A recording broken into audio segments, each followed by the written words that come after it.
اور وہ سوال یہی ہے کہ پی ٹی آئی کے اندر ابھی بھی ایک رائے یہ پائی جاتی ہے کہ حکومت کے پاس تو کوئی اختیار ہی نہیں ہے، اصل اختیار کسی اور کے پاس ہے تو کیوں ان سے مذاکرات کیے جائیں۔ اور کل پریزیڈنٹ فارمر جو ہیں عارف علوی صاحب، ان کی سٹیٹمنٹ، پھر علی ظفر صاحب جو کہہ رہے ہیں کہ اس کمیٹی کے پاس فیصلہ کرنے کا کوئی اختیار نہیں ہے۔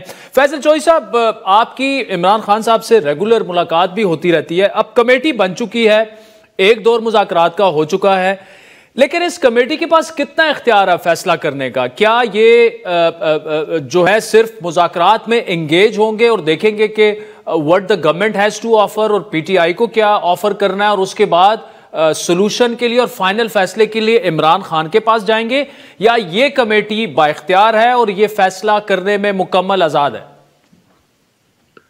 دیکھیں، یہ کمیٹی عادل اتنی باز اختیار ہے جتنی حکومت ہے، اور عمران خان کے ظاہر ہے عمران جو فائنل سے ہے وہ تو عمران خان صاحب کی ہوگی۔ یہ بات کہنا کہ کتنی بھی بااختیار کمیٹی ہو، جب تک فائنل سے میں عمران خان صاحب کی جو ہے نوٹ نہیں ہوگی تو وہ تو میرے خیال میں سبسٹینشیل بات نہیں ہے۔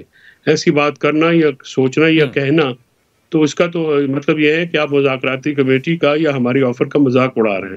ظاہر ہے مذاکراتی کمیٹی جو ہے وہ عمران خان صاحب نے بنائی ہے، انہوں نے نومینیٹ کی ہے، انہوں نے ان کو مینڈیٹ دیا ہے، اور آج بھی ان کا یہ کہنا تھا کہ مذاکراتی کمیٹی نے جو کل ہمارے صاحبان وہاں پہ گئے ہیں، انہوں نے ہمارا بڑا اچھا کیس پٹ کیا ہے مذاکراتی کمیٹی کے سامنے۔ ہم ٹائم فریم کے اوپر کافی کنسرن ہیں، اور ہم یہ نہیں چاہیں گے کہ حکومت جو ہے وہ لنگر آن کرے اور ہمارے جو مطالبات ہیں ان کو ڈائلیوٹ کرے، اور اس میں ہم چاہیں گے کہ ایک ٹھوس اور سبسٹینشیل ایکشن حکومت کی طرف سے آنا چاہیے، اور اس کا ہم انتظار میں۔ اچھا چوہدری صاحب، یہ بتائے گا کہ آپ نے ٹائم فریم کی بات کی، لیکن جو چارٹر آف ڈیمانڈز ہیں پی ٹی آئی کی، ان پر آپ نے کم بات کی ہے، تو یہ ٹائم فریم آپ کے لیے زیادہ امپورٹنٹ کیوں ہے؟ دیکھیں، ہمارا جو دو نکاتی ایجنڈا ہے، ہمارا کوئی لمبا چوڑا ایجنڈا اس وقت ہے نہیں۔ ہم یہ چاہتے ہیں کہ آپ جو جوڈیشل کمیشن بنائیں 9 مئی کے اوپر اور 26 نومبر کے اوپر، اور پولیٹیکل قیدیوں کی جو رہائی ہے، اسیران کی رہائی سے جب ہم رہائی کی بات کرتے ہیں تو ہم یہ نہیں کہتے کہ اب ڈالے کی جیل کھولے اور عمران خان صاحب کو باہر لے آئیں یا دوسروں کو باہر لے آئیں۔ ہم چاہتے ہیں کہ جو دباؤ ہے، جو تفتیشی اداروں کے اوپر ہے، پولیس کے اوپر ہے، عدالتوں کے اوپر جو ہے، وہ دباؤ جو ہے ختم کیا جائے، اور ہمیں آئین اور قانون کے مطابق ٹریٹ ہونے دیا جائے۔ ہمارے جو کارکنان ہیں، ہمارے جو رہنما ہیں، ان کے خلاف جو ہے وہ پے در پہ مقدمات نہ قائم کیے جائیں، جھوٹے اور لغو مقدمات نہ کیے جائیں۔ عمران خان کے خلاف جیل کے اندر جو سینکڑوں مقدمات بنائے گئے ہیں وہ ختم کیے جائیں، جو کہ ہماری جائز ڈیمانڈ ہے اور آئینی اور قانونی ڈیمانڈ ہے۔ اور اس میں عمران خان صاحب نے تو پہلے سے بھی یہ کہا تھا کہ یا تو آپ ہمیں قائل کریں کہ یہ ڈیمانڈ ہماری غیر آئینی اور غیر قانونی ہے، تو ہم اس میں کسی قسم کی رعایت نہیں مانگتے حکومت سے۔ یعنی 9 مئی کے جو کیسز ہیں وہ ہم اس کو پولیٹیکلی موٹیویٹڈ کیس کہتے ہیں۔ ہم سمجھتے ہیں کہ یہ جو کیس ہے اس میں بہت سارا معاملہ جو ہے وہ اس طرح سے کیا گیا ہے کہ اس میں جنہوں نے پی ٹی آئی کو چھوڑا ان کو بری الذمہ قرار دے دیا گیا، اور جنہوں نے پی ٹی آئی کا ساتھ نہیں چھوڑا ان کو ان کیسز کا سامنا کرنا پڑا، اور سال سزا ہے جس جرم کی، اس میں 1.5 سال آپ نے اندر رکھ لیا ہے اور بیلیں نہیں لگ رہی۔ تو ضمانت کا تو حق ہے ان رہنماؤں کو اور کارکنان کو جو کہ 1.5 سال سے 8 مہینے سے بغیر کسی ٹرائل کے اندر پڑے ہوئے ہیں۔ تو ہمارا یہ مطمع نظر اور اس میں چوہدری صاحب، اس میں ٹھیک یہ بڑا سمپل ہے، اور خان صاحب کی بھی یہ 2 شرائط تھی، لیکن یہ شرائط کیا مذاکرات شروع کرنے کے لیے ہیں یا مذاکرات کے اختتام تک آپ کی یہی 2 شرائط رہیں گی؟ نمبر 1۔ نمبر 2، آپ کی تو یہ شرائط ہیں، لیکن گورنمنٹ کیا چاہتی ہے پی ٹی آئی سے؟ انہوں نے کیا کوئی رکھا ہے کہ یار آپ یہ جو سول نافرمانی کی تحریک ایسے پوسٹ پون کر دیں، یا کوئی ایسی ڈیمانڈ گورنمنٹ کی طرف سے بھی آئی ہیں؟ دیکھیے، گورنمنٹ نے ابھی کل ایک غیر رسمی ملاقات ہوئی ہے، حکومت کی طرف سے کوئی ایسا کاؤنٹر ڈیمانڈ تو نہیں آیا جو کہ میڈیا کو ریلیز کیا گیا ہو۔ ہماری طرف سے اب جو مذاکراتی عمل یا مذاکرات کے اوپر جو سپوکس پرسن ہے وہ حامد رضا صاحب ہے۔ حامد رضا صاحب کو اپوائنٹ کیا گیا ہے کہ وہ کیونکہ وہ مذاکراتی کمیٹی کے ممبر بھی ہیں تو وہ میڈیا پہ اٹیچ کریں گے اور آپ کو جو بریفنگ بھی دیں گے جو معاملات ہیں۔ تو اس وقت تک جو میری اطلاعات ہیں، میری ان سے بات بھی ہوتی رہتی ہے گاہے گاہے، تو یہ سمجھتے ہیں انہوں نے مجھے ابھی تک حکومت کی طرف سے کسی قسم کی کوئی ڈیمانڈ یا عندیہ نہیں آیا. ہم کاؤنٹر ایجنڈا آتا ہے تو وہ بھی میڈیا کے سامنے رکھیں گے, بیکاز ظاہر ہم بند کمروں میں مذاکرات کے قائل نہیں ہیں.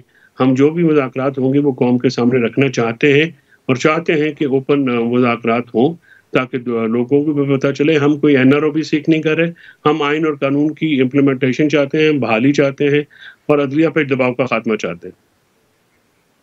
صاحب دوسرے بتائیے گا کہ اس سے پہلے پی ٹی آئی کا ایک سٹانس رہا تھا کہ حکومت سے اس لیے مذاکرات کا فائدہ نہیں کہ ان کے اختیار میں کچھ نہیں ہے, اور آپ کا پوائنٹ آف ویو یہ تھا اسٹیبلشمنٹ سب کچھ چلا رہی ہے. لیکن اس وقت آبویسلی آپ نے حکومت کے ساتھ مذاکرات کا آغاز باقاعدہ کر دیا, تو عمران خان صاحب اس وقت یہ کیا ہوپ فل ہے اور یہ سوچ رہے ہیں کہ حکومت کے ساتھ ہی یہ مذاکرات آگے جائیں گے اور ایک فروٹفل اور ایسا کہ جو ملک اور قوم کے لیے بہتر ہو وہ نتیجہ نکل آئے گا؟ کیونکہ عارف علوی صاحب نے سٹیٹمنٹ دی ہے, اختیارات ان کے پاس نہیں ہیں, علی ظفر صاحب بھی تقریباً یہی بات کر رہے ہیں. تو آپ جن سے مذاکرات کر رہے ہیں, عمران خان صاحب کیا پر امید ہیں کہ یہی ڈیلیور کر سکتے ہیں ہمیں اور کہیں اور سے یہ لائن نہیں لیں گے, یا اسٹیبلشمنٹ کی بھی انہیں بھرپور حمایت حاصل ہے کہ ٹھیک ہے جی آپ جو فیصلہ کریں گے ہمیں قبول ہوگا؟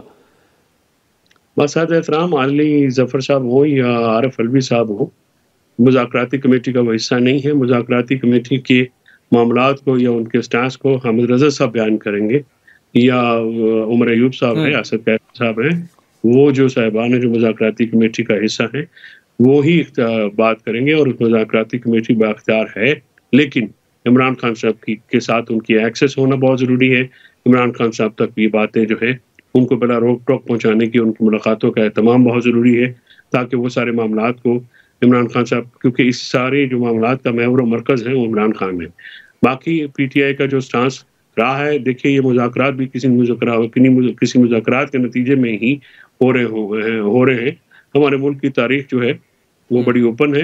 اگر آپ یہ کہیں کہ یہ حکومت جو ہے وہ اسٹیبلشمنٹ کی مرضی کے بغیر یا ان کو آن بورڈ لیے بغیر مذاکرات کریے, تو میرے خیال میں آپ اور میں دونوں ایک دوسرے کو بے وقوف بنانے کی کوشش ہی کر رہے ہوں گے پھر.